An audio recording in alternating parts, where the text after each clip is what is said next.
That's the general thing. So the general thing is the man has to be so grounded in who he is that any woman that he deals with has to be under his program. If she's not, then, or if she's not trying to adhere to that, he doesn't mess with her.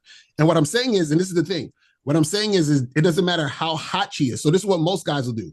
She's hot. She's kind of giving me resistance, but I'll deal with it because she's kind of hot. She's like the hottest girl I've talked to in a while.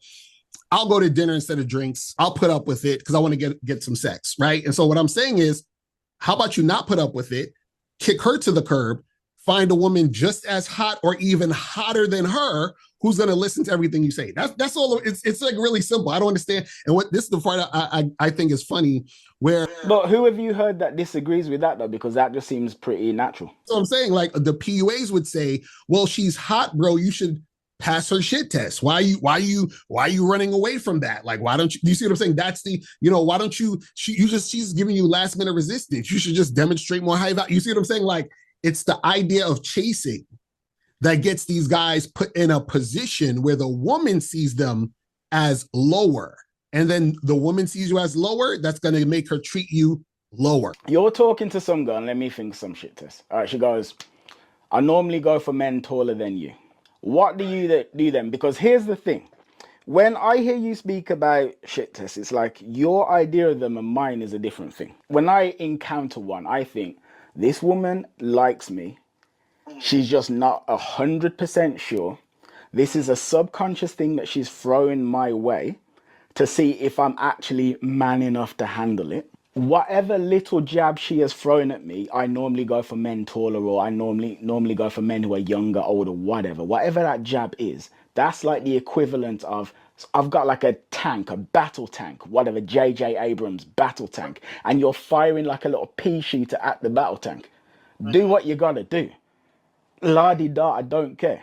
Like, that's how I look at it. So I don't really look at it as I'm leaping through a hoop.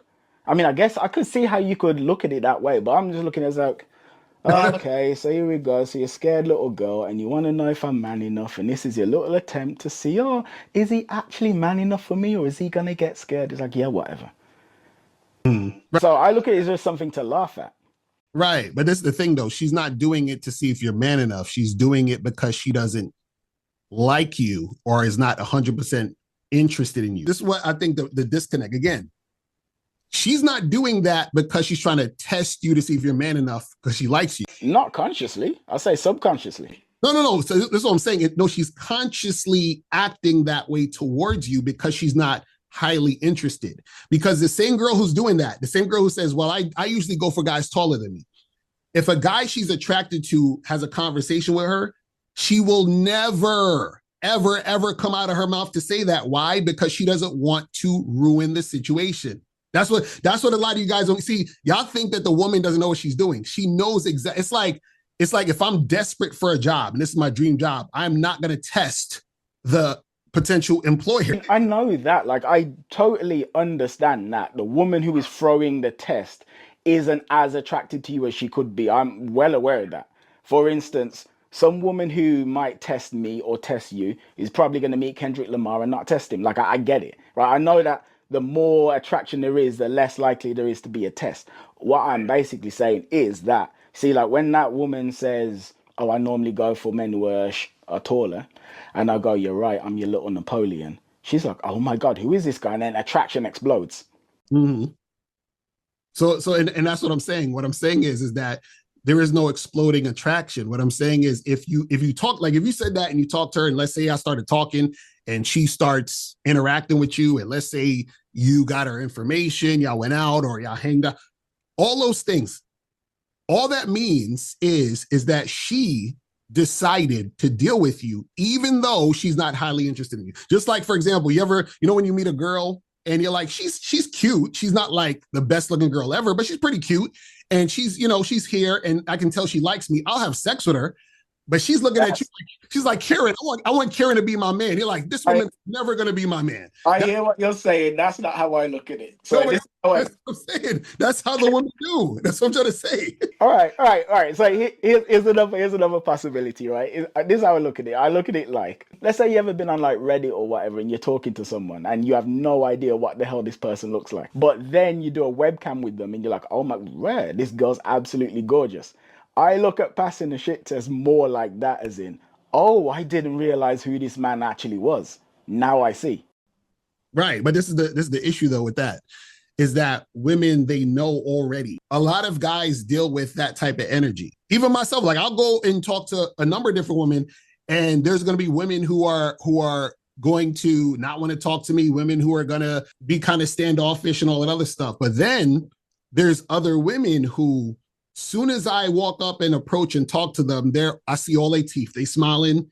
They're all about it. So if I'm talking to 10 women, right, and let's say 3 out of 10 women are making it super easy, it doesn't make sense to try to deal with the 7 who are not, because all 10 of them are hot.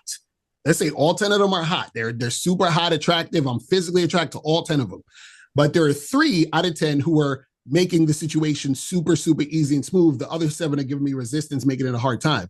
So because I know I can get the 3, why would I waste time with the 10? See, I could understand waste time with the 7. I could understand wasting time with the 7 if I had no knowledge of the 3. Once you know, it's hard to go back. You understand what I'm saying? You are making very good points, and I don't really disagree. I don't know how many women I've approached. What I do know is there have been women who have like their eyes, like their pupils dilate the moment that they see me. And it's like I'm the second coming of Jesus, Muhammad, Buddha, and everything. And then there's been times when it hasn't. For whatever reason, my makeup is like obviously I prefer it when it's just like plain sailing. If it isn't, it's just like whatever.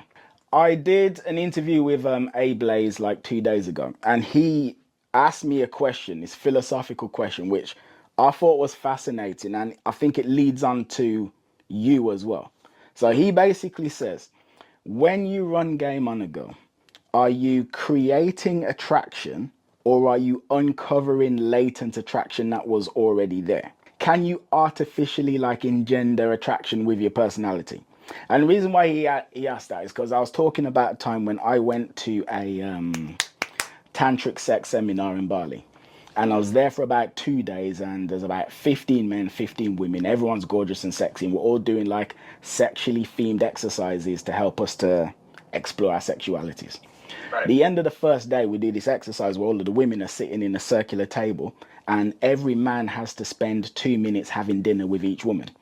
And so the men move in a circle, the women just stay put. Whatever happens in those 2 minutes happens in those 2 minutes. And I noticed very quickly how differently the energy would be with one woman as opposed to another. So I sit down with a woman, and she might be really sexy, but there's just nothing there. And like, I'm kind of waiting for the time to go. But then I sit down with another woman, and it's explosive. And we haven't really had time to talk to each other. There was just something there. So I suspect that you are basically saying, whether you know it or not, there's some kind of animal magnetism that connects some men to some women, and the women who are really connected to certain men are going to react a certain way. So rather than waste time trying to force something that ain't there, you should just go and find the women who are automatically in tune with you. That's basically the point of the whole thing. There's really no such thing as generating some sort of attraction that's not there. All that happens is that you create a scenario where the woman, or even the man, depending on which way we're going, as far as like you talking to the girl, she's talking to you, there's only a situation where somebody reveals something about themselves, and then the person says, oh, okay, that's interesting to me, so I'll settle for this situation because that thing is interesting. If I'm talking to a woman, let's say I'm in that same situation, and I see a woman, and let's say she's just like a little bit like overweight, and that's just not my type physically, right? And so off rip, I'm like, she's okay, right? But then let's say we start talking, and I'm like, yo, this girl's she's kind of funny, she seemed kind of cool or whatever.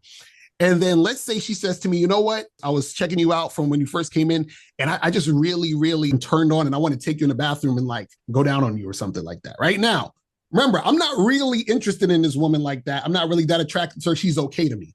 But now that she said, hey, let's go to the bathroom and I'll give you some head, now I'm like, that's something I'm interested in. So I will go with her to the bathroom, give her head and all this other stuff. But from her perspective, she's like, wow, I built this attraction in Locario. No, you didn't. I'm still not attracted to you like that. I just used you for your mouth. And that's what I'm trying to tell guys when they're dealing with women. The woman is not really attracted to you. She's using you because A, you told her you'll take her to dinner. B, you told her you'll do this and hang out with her, talk to her, entertain, whatever it is. But she's still not really feeling you like that. That's what I'm trying to say. And that's where a lot of the resistance comes in. Because now when that overweight woman says to me, Locario, I really want to be your girlfriend, guess what she's going to get? Resistance. Why? Because I'm not really interested in her like that. That's what I'm saying. You see what I mean? I get it, but like, have you not had times when, let's say, there's a woman who wasn't into you at all, and you didn't even do anything to get her, but like just be yourself? And then as a result of being around you, being yourself, all of a sudden now she's really into you, even when you're not trying.